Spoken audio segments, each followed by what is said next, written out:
As soon as they entered the town of Holihaven, walking from the railway station with their luggage, a church bell began to ring, its single deep note echoing through the darkness. "What narrow streets," said Fryn. "They follow the lines of the old city," said Gerald.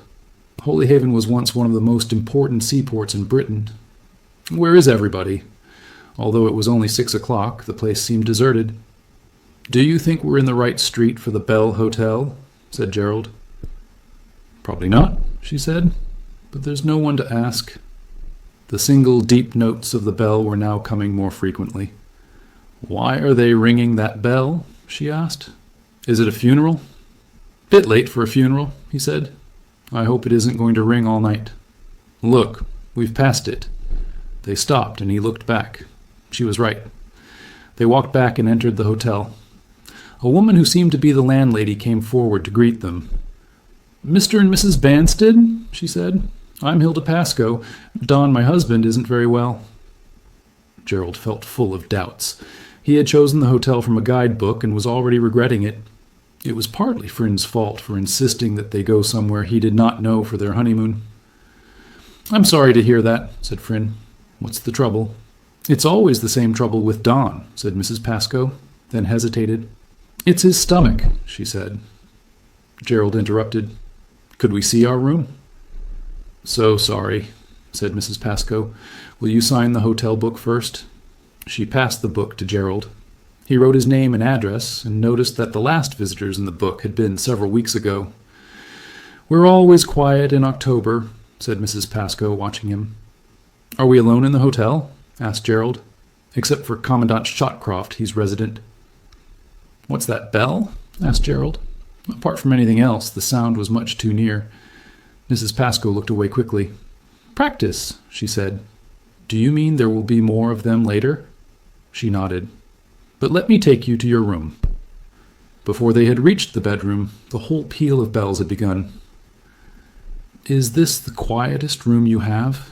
asked Gerald. "What about the other side of the house?" "This is the other side of the house. St. Guthlac's church is over there." She pointed out through the bedroom door. "Darling," said Fryn, her hand on Gerald's arm, "they'll soon stop. They're only practicing." Mrs. Pascoe said nothing. Her expression indicated that if Gerald and Fryn chose to leave, they were free to do so.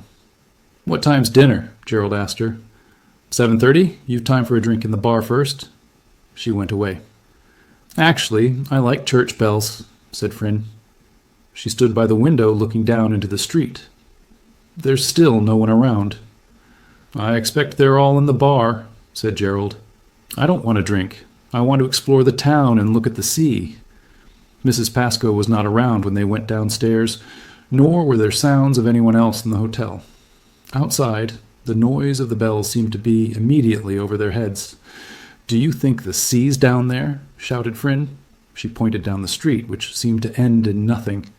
"Come on, let's run." There was nothing for him to do except run after her.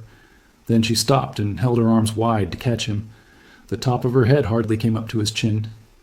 "Isn't it beautiful?" she said. "The sea?" There was no moon, and little could be seen beyond the end of the street. "You can smell it," she said. "I certainly can't hear it." She turned her head away from him. "The bells echo so much, it's as if there were two churches." "I'm sure there are more than that. There always are in old towns like this." "Yes," cried Fryn, delighted. "It is another church." "Impossible," said Gerald. "Two churches wouldn't practice ringing on the same night." "I'm quite sure. I can hear one lot of bells with my left ear and another lot with my right." They had still seen no one. She held his hand. "Let's go down on the beach and look for the sea." They descended some steps onto a stony beach. "We'll go straight on until we find it." Gerald was less keen to walk across the large, slippery stones in the dark. "You're right, Fryn, about the smell," he said. "An honest sea smell," she said. He thought it was more like the smell of something rotten. After what seemed a very long time, Fryn spoke again. "Gerald, where is it? What sort of seaport has no sea? She walked on, but Gerald stopped and looked back at the lights of the town. He was shocked to see how far they had come. He turned to look at Fryn, but could hardly see her. Unexpectedly, she gave a sharp cry. "Fryn!" he called. She did not answer. "Friend!" Then she spoke, more or less calmly.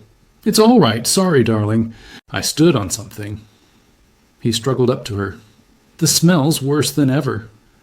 "I think it's coming from what I stepped on. My foot went right in, and then there was the smell. Let's go back. Yes?" "Yes," said Friend. "But I'm disappointed not to see the sea." "The whole place is a disappointment," he said. "We'll go somewhere else." "I like the bells," she replied carefully, "and I don't want to go somewhere where you've been before for our honeymoon." Back at the hotel, they went to the coffee room and sat at a table under a lamp which was hardly bright enough to cut through the shadows. At first they thought they were alone, but then saw a man sitting by himself at an unlighted corner table. In the darkness, he looked like a monkey. "Why are you here?" he asked them. Friend looked frightened, but Gerald replied quietly, "We're on holiday. I suppose you are Commandant Shotcroft?" "No need to suppose," he said. He switched on the lamp nearest to him. He had finished his meal, and Gerald realized that he must have switched off the light when he had heard them approaching. "I'm going anyway." "Are we late?" asked Friend. "No," said the Commandant in a deep voice. "I like to eat alone." He stood up. "So, perhaps you'll excuse me." Without waiting for an answer, he walked quickly out of the room. He had short white hair and a sad round face. A second later, his head appeared round the door again. "Ring," he said, and disappeared once more. "Too many other people ringing," said Gerald. "But I don't see what else we can do." The coffee room bell made a noise like a fire alarm. Mrs. Pascoe appeared, unsteady on her feet. She seemed to have drunk a large amount of alcohol. They ordered their meal, and Mrs. Pascoe served it to them. "Coffee is served in the next room," she told them when they had finished. They went into the next room. The noise of the bells came from all around. After 2 cups of coffee, Gerald suddenly said, "Every church in town must be ringing its bells. They haven't stopped for 2.5 hours. He stood up. "I think I'll get us both a drink from the bar." The bar was as empty as everywhere else in the hotel and the town. There was not even a person to serve him. Annoyed, he struck a brass bell which he saw hanging there, and Mrs. Pascoe appeared at a door at the end of the bar. He ordered a brandy for himself and a whiskey for Friend. Mrs. Pascoe's hands were shaking so much that she could not open the brandy bottle. Gerald did it for her. Then she poured brandy into a glass. But when she reached for the whiskey bottle, she knocked the brandy bottle onto the floor and smashed it. A fat, red-faced man appeared at the door at the end of the bar. He held onto the doorway with each red hand and began to shout at Mrs. Pascoe. He was too drunk for his words to make any sense, and even across the bar his breath smelled strongly of whiskey. Gerald assumed this was Don. He saw that Mrs. Pascoe was about to start crying, and something made him say, "Sorry about the accident." Mrs. Pascoe looked at him. Slow, desperate tears slipped down her cheeks. "Mr. Banstead, can I come and sit with you and your wife for a few minutes?" "Yes, of course," he said. It was not what he wanted, but he felt sorry for her. They were in the other room when she remembered the whiskey for Friend. "It doesn't matter," Gerald told her. Friend had fallen asleep in the chair. Gerald thought that she looked very beautiful. Commandant Shotcroft was standing silently behind her, looking down at her. "Will you join us?" Gerald asked him. The Commandant did not turn his head and seemed unable to speak. Then, in a low voice, he said, "For a moment only." The events in the bar had made Gerald forget about the bells. Now, as they sat silently round the sleeping Friend, the tide of sound swept over him once more. "You mustn't think that he's always like that," Mrs. Pascoe said, meaning her husband. "We ought never to have come here. We were happy in South Norwood." "What made you leave?" asked Gerald. Don's stomach. The doctor said he needed sea air. "We went down on the beach before dinner," said Gerald. "We couldn't see the sea anywhere." "I never have time to look at the sea," said Mrs. Pascoe. She glanced uneasily at the Commandant, then stood up. "Now I must get on with my work." When Mrs. Pascoe had left, the Commandant spoke. "He was a fine man once." "Pascoe?" The Commandant nodded. "They didn't leave South Norwood for the sea air. He got into trouble. He wasn't the sort of man to know how rotten people can be." "A pity," said Gerald. "Perhaps this isn't the best place for him." "It's the worst," said the Commandant, a dark flame in his eyes. "For him or anyone else." Fryn moved in her sleep, and both men remained silent until she was breathing steadily again. Against the silence within, the bells sounded louder than ever. It was as if the noise was tearing holes in the roof. "It's certainly a very noisy place," said Gerald quietly. "Why did you have to come tonight of all nights?" "This doesn't happen often. Once every year." "They should have told us," said Gerald. "They don't usually take visitors. When Pascoe was managing the place, they never did. This is Mrs. Pascoe's doing." "I expect she thought they needed the business," said Gerald. "At heart, women are creatures of darkness all the time." The Commandant's bitterness left Gerald without a reply. After a moment he said, "My wife doesn't mind the bells." The Commandant stared at him. "Take her away, man," he said fiercely. "Now, while there's still time. This instant." "They can't go on practicing all night," said Gerald. "They're not practicing," the Commandant said coldly. "They're ringing to wake the dead." Gerald's face went very pale, and he turned to look at Fryn. His voice dropped to a whisper. "What happens?" The Commandant, too, was nearly whispering. "No one knows how long they have to go on ringing. It varies from year to year, but you should be all right until midnight. In the end, the dead awake. First one or two, then all of them. Tonight even the sea moves back. You've seen that yourself. In a place like this, there are always several drowned each year. This year there have been more than several, but most of them come not from the water, but from the earth." "Where do they go?" "I've never followed them to sea. I'm not mad." There was a long pause. "So you advise me to go?" said Gerald. "But I have no car." "Then walk," said the Commandant. "She's young and strong, 20 years younger than you, and therefore 20 years more important." "Yes," said Gerald. "I agree. What will you do? I've lived here for some time now. I know what to do." Suddenly Fryn sat up. "Hello," she said, not completely awake. "What fun! The bells are still ringing." The Commandant stood up. "You've still got time," he told Gerald. Then he nodded to Fryn and left the room. "What have you still got time for?" asked Fryn, stretching. "Nothing important," said Gerald. "Sorry I'm so sleepy. Shall we go for another walk? That would wake me up. And perhaps the sea has come in." Gerald found it impossible to explain to her that they should leave at once, walk all night if necessary. Even if he were alone, he probably wouldn't go. Mrs. Pascoe appeared at the door leading to the bar. She was carrying 2 glasses with steam coming from them. "I thought you might both like a hot drink," she said. "Thank you," said Fryn. "How nice. Oh, I think the Commandant's forgotten his book." The book was on one of the chairs near her. "Shall I take it up to him?" Gerald asked Mrs. Pascoe. He suddenly wanted to ask the Commandant more questions. "Thank you," said Mrs. Pascoe. "Room 1. When Gerald knocked on the Commandant's door, there was no reply. After the 3rd knocking, there was still no answer, so he gently opened the door. He looked into the room and gave a little gasp. There was no light on, but the curtains were pulled back from the open window, and the noise of the bells was deafening. The Commandant was on his knees by the open window. His face was partly in his hands, but Gerald could see his expression. It seemed full of pain. He stood watching for some time, unable to move and unable to decide whether or not the Commandant knew he was there. Then he put the book on the bed and went quietly downstairs. Mrs. Pascoe had started drinking again. She stood near the fire, a glass of whiskey in one hand. "How long before the bells stop?" Gerald asked as soon as he came into the room. He had decided. They must go. Their excuse would be that it was impossible to sleep.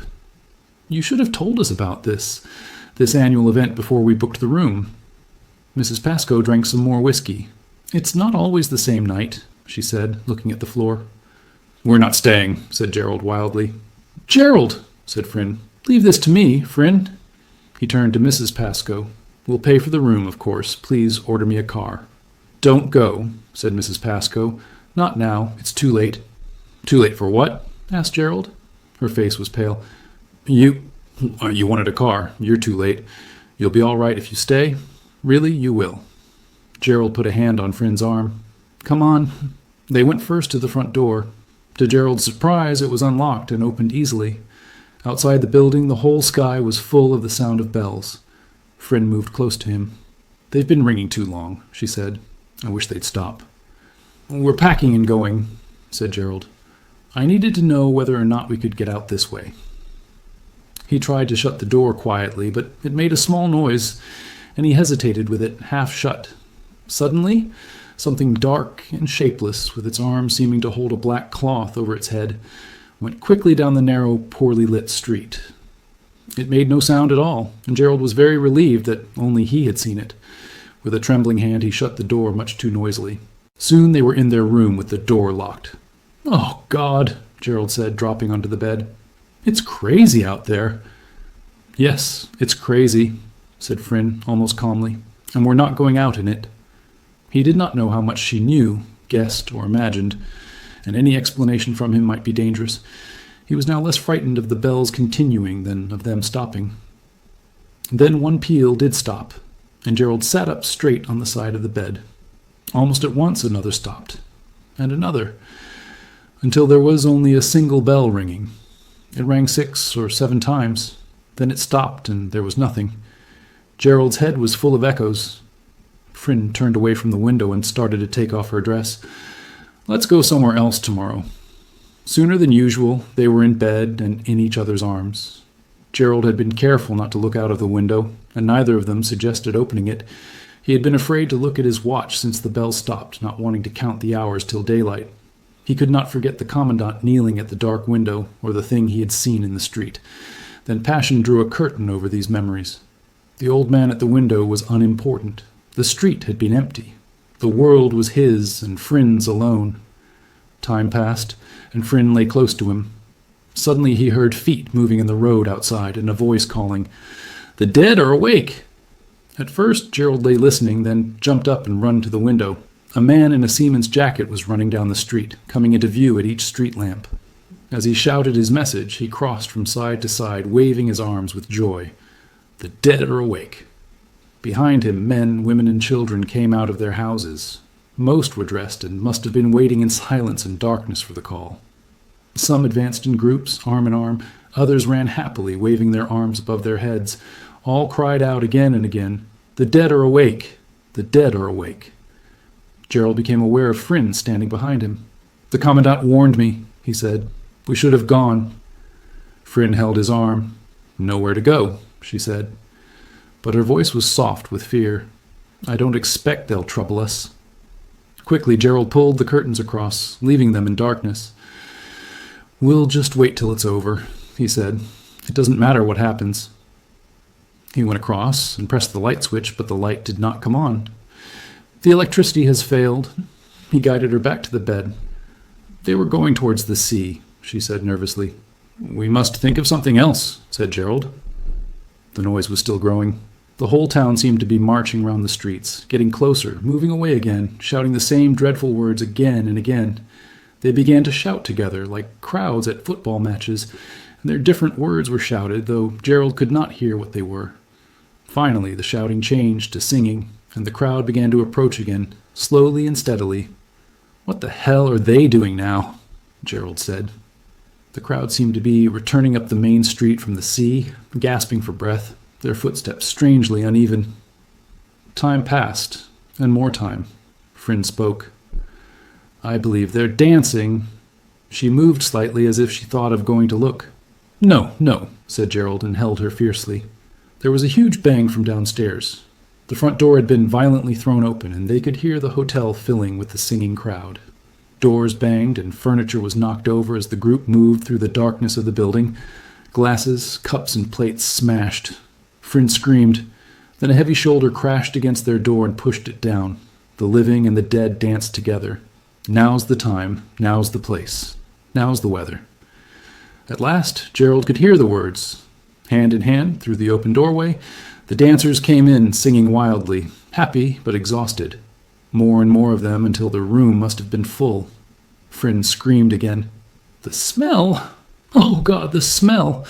It was the smell from the beach, and here in the tightly packed room it was unspeakably horrible. Fryn was beyond control, screaming again and again. Gerald tried to hold her, but one of the dancers struck him so hard that she was knocked out of his arms. Instantly it seemed that she was no longer there. He struggled after her, but a huge arm knocked him to the floor beneath the wildly dancing feet. But soon the dancers moved on, from his room and from the building, and before long there was nothing but the darkness and the terrible smell. Unable to think or move, Gerald felt so sick that he had to battle with unconsciousness. At last he struggled into a sitting position and put his head on the torn sheets of the bed. For a while everything went black. Then he heard footsteps coming down the dark passage. The Commandant entered holding a lighted candle. "She's safe. No thanks to you." He stared coldly at Gerald. Gerald tried to stand up. He was terribly bruised, but deeply relived to hear that Fryn was safe. "Is it thanks to you?" he asked. She was caught up in it, dancing with the rest of them. The Commandant's eyes shone brightly in the candlelight. The sound of singing and dancing had almost faded away. Still, Gerald could only sit up on the bed. Were some of them? The Commandant seemed disgusted by Gerald's weakness. She was between two of them. Each had one of her hands. Gerald could not look at him. "What did you do?" he asked in a voice that sounded unlike his own. "I did what had to be done. I hope I was in time." After a slight pause, he continued, "You'll find her downstairs." "I'm grateful," said Gerald. "Can you walk?" "I think so," replied Gerald. "I'll take you down." There were 2 more candles in the room downstairs. Fryn, wearing a coat that was not hers, sat between them drinking. Mrs. Pascoe moved about, collecting broken glass. "Darling, look at you." Fryn's words were wild, but her voice was as gentle as usual. Gerald pulled her into his arms. They held each other silently for a long time. Then he looked into her eyes. "Here I am," she said, and looked away. "Don't worry." Silently and unnoticed, the Commandant had already gone. Fryn finished her drink, still not looking at Gerald. At the door she pulled off the coat and threw it on a chair. Her nightdress was so torn that it hardly covered her, and Gerald saw Mrs. Pascoe staring with envy at Fryn's pretty body. "May we take one of the candles?" asked Gerald. But Mrs. Pascoe continued to stand, silently staring. So they went back up through the broken furniture to their room. The Commandant's door was shut, and the smell had almost gone. Even by 7 o'clock the next morning, much had been done to return everything to normal. But no one seemed to be about, and Gerald and Fryn departed without speaking to anyone. When they reached Station Road, they saw some men silently digging behind some gates. A sign said that it was the new Holihaven cemetery. In the mild light of an autumn morning, the sight of the silent workers was horrible, but Fryn did not seem to find it so. Indeed, her cheeks reddened, and for a moment her soft mouth became even more beautiful, more inviting. She seemed to have forgotten Gerald, so that he was able to examine her closely for a moment. It was the first time he had done this since the night before. Then, once more, she became herself. But in those few seconds Gerald had become aware of something dividing them, which neither of them would ever mention or ever forget.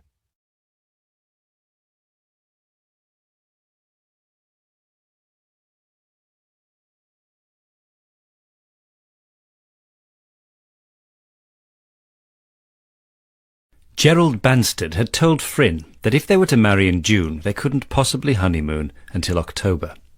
He was all too aware of the perils of marrying a girl 24 years younger than himself, to add to them by taking a conventional honeymoon.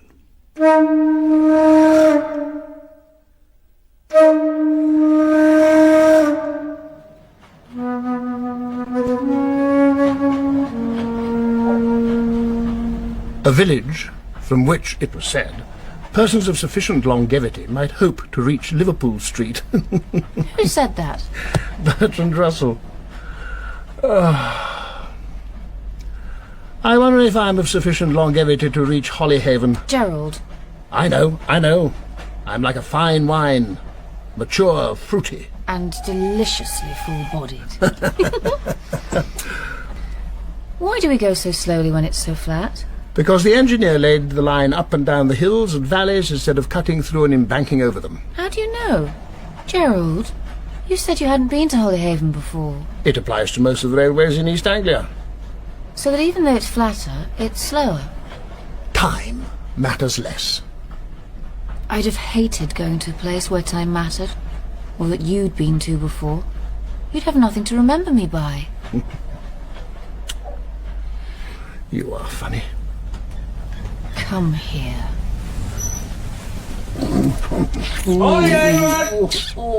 Oh.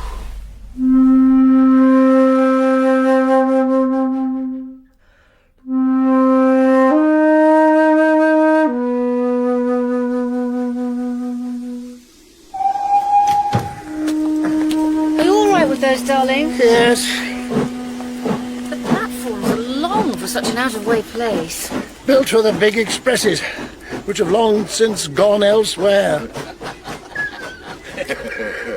Excuse me, would you mind? I think we'll have to help ourselves.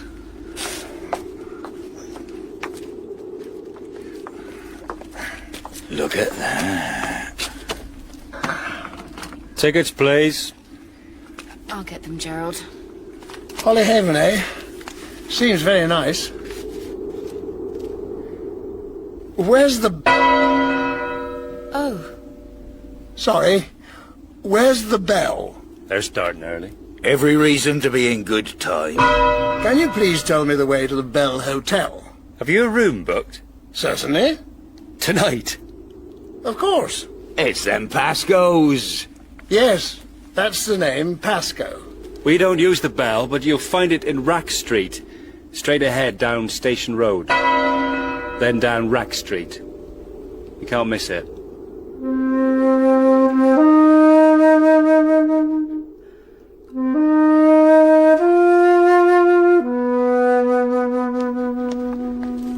what narrow streets. Yes. They follow the lines of the medieval city. Before the river silted up, Holihaven was one of the most important seaports in England. Really? Oh, yes. Where's everybody got to? There's nobody at all. Where's the hotel got to? Oh, poor Gerald. Just, look, let me help you I'm with fine, those cases. fine. Must be early closing. Why are they ringing that bell? Is it a funeral? Bit late for a funeral. Well, I hope it isn't going to ring all... Look, What? we've passed it. How could we have done that? Well, see, where that big old bell's hanging. Well, that must be it. How could we have done that? Oh, it's nice. Mr. and Mrs. Banstead, Yes. I'm Hilda Pascoe. Don, my husband, isn't very well. I'm sorry to hear that. It's his stomach. Ever since he was a kid, Don's had trouble with the lining of his stomach. We came here for the sea air. Now, the doctor said... I wonder if that we might see our rooms. So sorry. Will you register first? Just the name and address. You've been quiet these last few months. It's October. We wanted to come out of season. Quite. Are we alone in the house? Oh, except for Commandant Shotcroft. Oh, you won't mind him, will you? He's a regular. I'm sure we shan't. Well, people say the house wouldn't be the same without Commandant Shotcroft. What's that bell?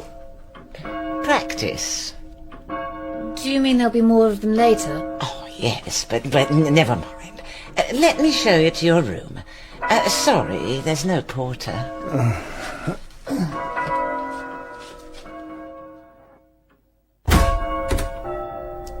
Is this the quietest room you have?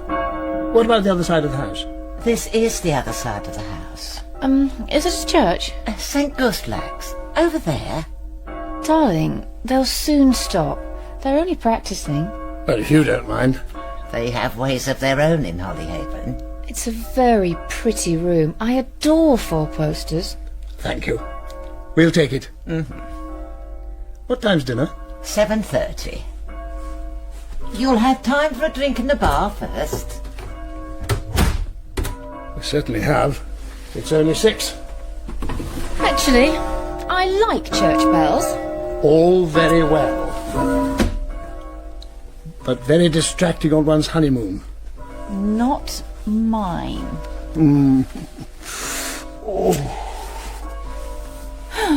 Let's explore. Well, hadn't you better unpack? I ought to, but I'm not going to. Not until I've seen the sea. Oh, all right.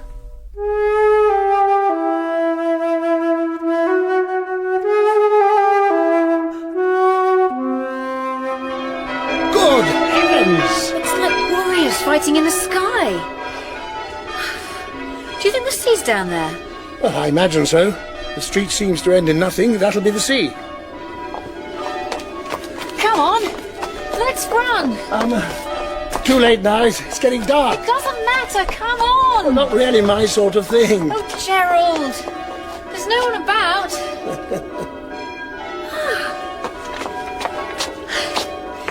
Oh, isn't it beautiful? The sea? Well, not only. Everything but the sea. The sea's invisible. Oh, you can smell it. I certainly can't hear it. I'm not surprised. You know, it's like there's 2 churches. There often can be in an old town like this. It is another church. Impossible. They wouldn't have practice ringing on the same night. Well, I can hear one lot of bells with my left ear and another lot with my right. The whole population must be ringing them. Good for them. Let's go down on the beach and look for the sea.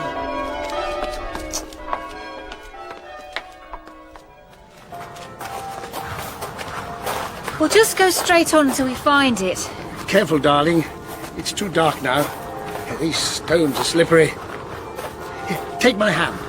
I'm all right. We don't want to pull each other over.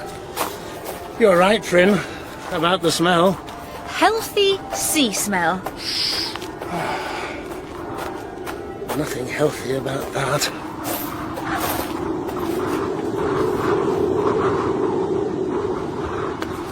Gerald, where is it? I mean, what sort of a seaport is it that has no sea? Oh, look! They put the lights on in the town. We've come too far. Look how far we've come. Fryn? Fryn! Fryn! Sorry, darling. I stood on something. Oh, are you all right? I think so. Oh, the smell's worse than ever. I think it's coming from what I stepped on. My foot went right in, and then there was the smell.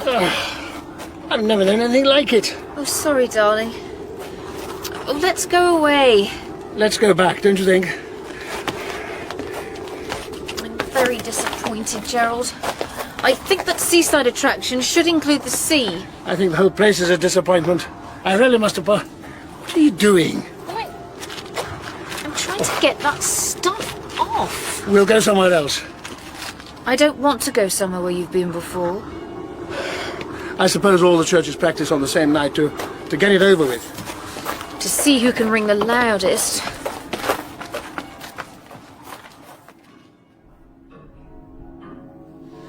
Oh, there wasn't much of it.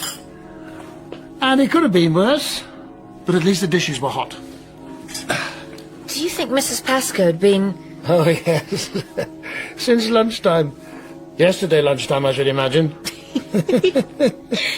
Coffee room? Well, why does that sign say coffee room when this one says coffee will only be served in the lounge? Oh, it's the Lucius and non lucendo principle. Oh, that explains everything. I wonder where we sit. Well, since there's no one else around, I should say we could take our pick. No, the Lucius and non lucendo principle is the principle of calling white black. Not at all. Oh. On the contrary. I'm sorry, we didn't see you there. The word black comes from an ancient root, which means to bleach. Oh, I stand corrected. Why are you here at all? We're on holiday. We prefer it out of season. I presume that you are Commandant Shopcroft? No need to presume. I'm going anyway. We didn't see you at dinner. My meals are prepared half an hour before the rest come in. I don't like eating in company. Perhaps you'll excuse me? Well, You'll have to ring if you want service. too many other people ringing, I should say. I'll do it.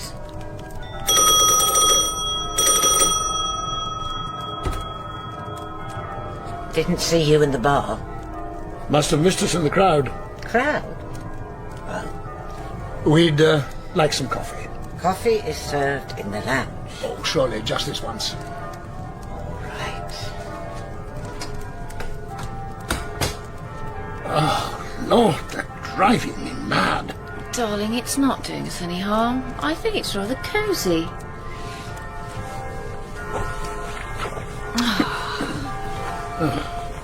Don't sit like that, friend.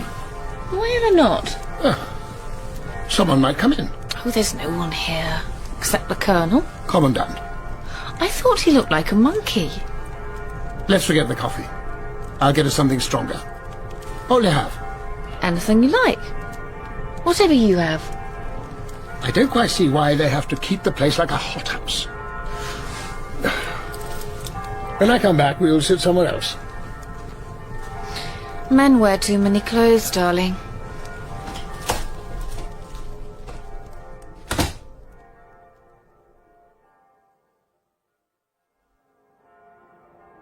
Hello?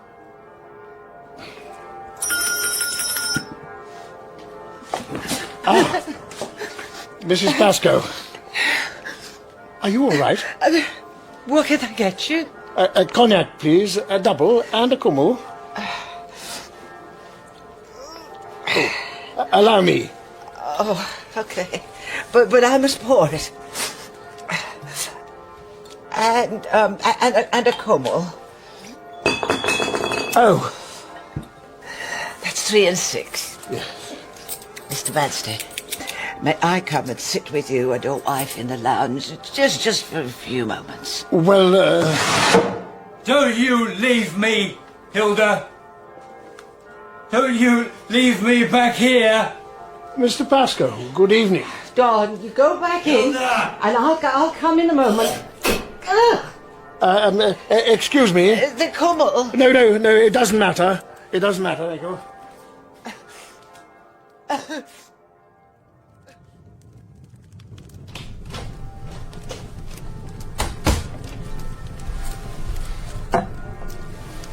Oh. Is my wife all right? Shh.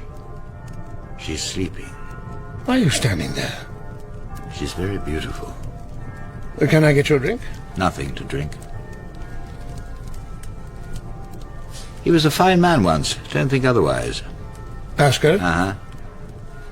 Not my type. A solid officer. DSO and bar, DFC and bar. And now bar only. Whatever she told you, it's a lie. They didn't come here for the sea air. Speaking of the sea, doesn't it go out too far? We went for a walk before dinner. He got into trouble. He was fixed. He wasn't the kind of man to know about human nature and all its rottenness. Well, I'm sorry to hear that. This can't be the best place for him. It's the worst. For him or anyone else. It's certainly a very noisy place. Why did you have to come tonight of all nights? This doesn't happen often. Once a year?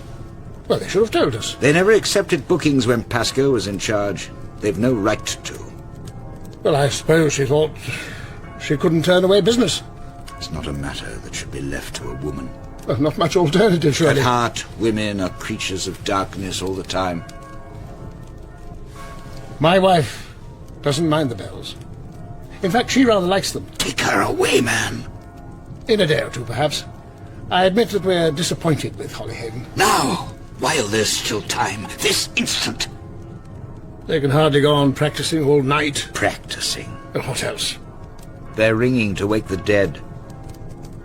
No, they are. It's a figure of speech. Not in Holihaven. I beg your pardon? No one can tell you how long they have to go on ringing. It varies from year to year, I don't know why. You should be all right up to midnight. In the end, the dead awake, first one or two, then all of them. Tonight, even the sea draws back. In a place like this, there are always several drowned each year. Most of them come not from the water, but the earth. It is not a pretty sight. You can't even imagine it. No one can. Are you saying we should leave? I haven't got a car. Then you'd better walk. With her? She's young and strong. She's 20 years younger than you, and therefore 20 years more important. Yes, I agree. What about you? I've lived here some time now. I know what to do. The Pascoes are drunk.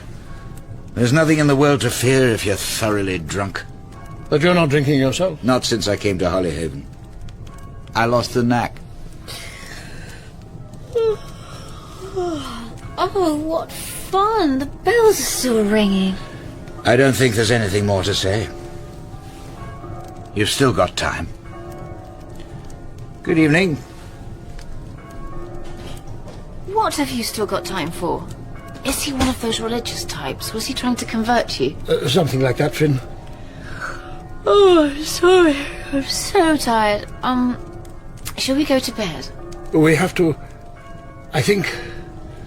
If you're tired, it's probably a good thing. On our honeymoon? I mean, with these bells, God knows when they'll stop. Oh, look. The Commandant's left his book. 15 Decisive Battles of the World. Oh, I'll take it up to him. No. No, I'll go.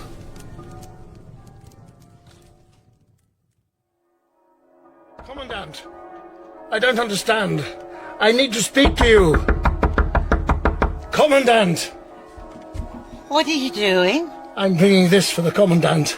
Oh, that. He's been reading it since he got here. When he gets to the end, he starts again. This is his room? Yes, just go in. Commandant. You mustn't take the Commandant so seriously, you know. He's Don's and I's mascot. You should have told us about this. This annual event, before accepting our booking. Oh, it's not always the same night. Oh, poor Commandant Shotcroft. It pushed him out, you know. Cashiered, court-martial, muffled drums, the work. We're leaving. Fred, come upstairs and pack. We're not staying. Darling. We'll pay for the room, of course, Mrs. Pascoe. Please, order me a car. Oh, What's the matter, Gerald? What's happened? If you want to be paid, make out the bill. I'll need your help if I'm going to pack. don't go. Please don't go. Not now. It's too late. Too late for what? You said you wanted a car. You're too late. Come on, Finn. You'll be all right if you stay. Really, you will. We'll try the front door.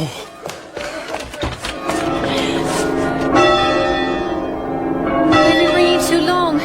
Oh, I wish they'd stop. Oh, we'll go upstairs.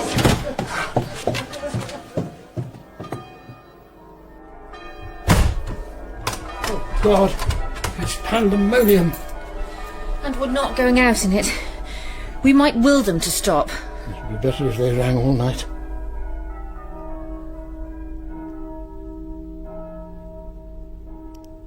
You see?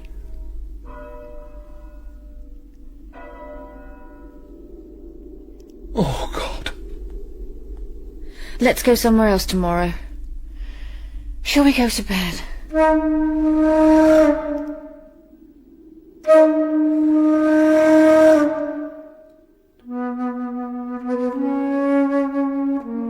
Darling, you're shivering. Shh. Kiss me. What's the matter? I can't. But it's our honeymoon. It's not that. Friend, you don't understand. We must just lie still. The Commandant told me. What? Did he tell you it was a mortal sin? Oh, don't. Oh, friend.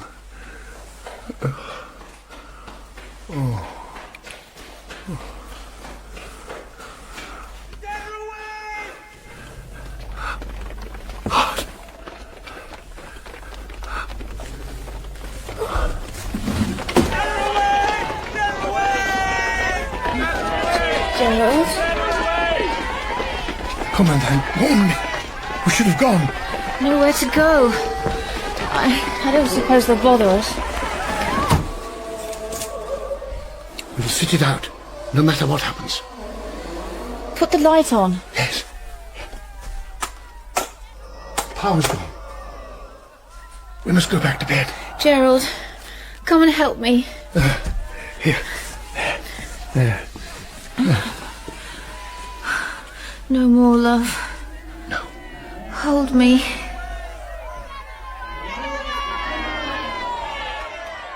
They're going towards the sea. We must think of something else.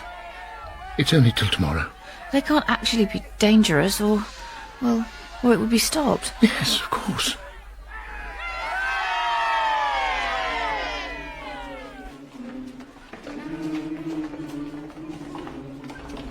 What the hell are they doing now? No. No. I think they're dancing.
Commandant. She's safe. Small thanks to you. Is it thanks to you? She was caught up in it, dancing with the rest. Were they... Were some She of was them... between two of them. Each had one of her hands. What did you do? I did what had to be done. I hope I was in time. You'll find her downstairs. I'm grateful. Such a silly thing to say. But what else is there? Can you walk? Yes, I think so. Come on, then.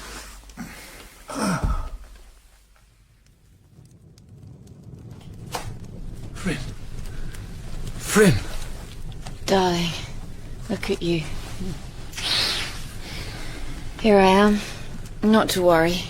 For God's sake, man, get something on her. She's almost naked. Yes. Mrs. Pascoe.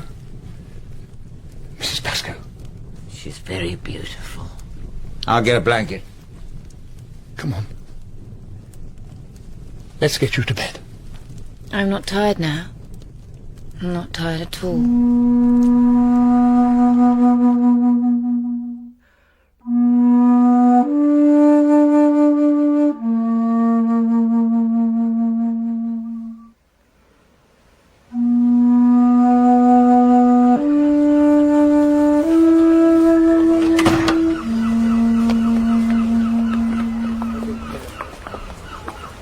Check the trains.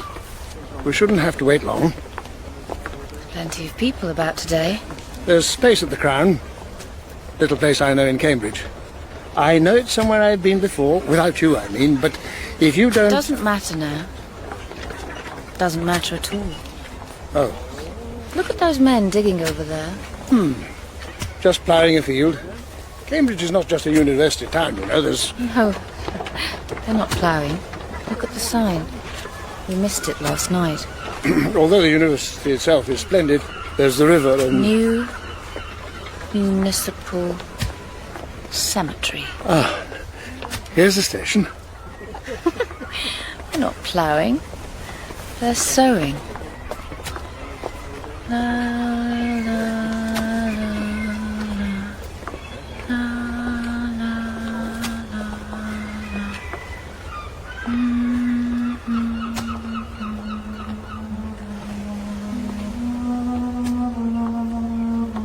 Hold on.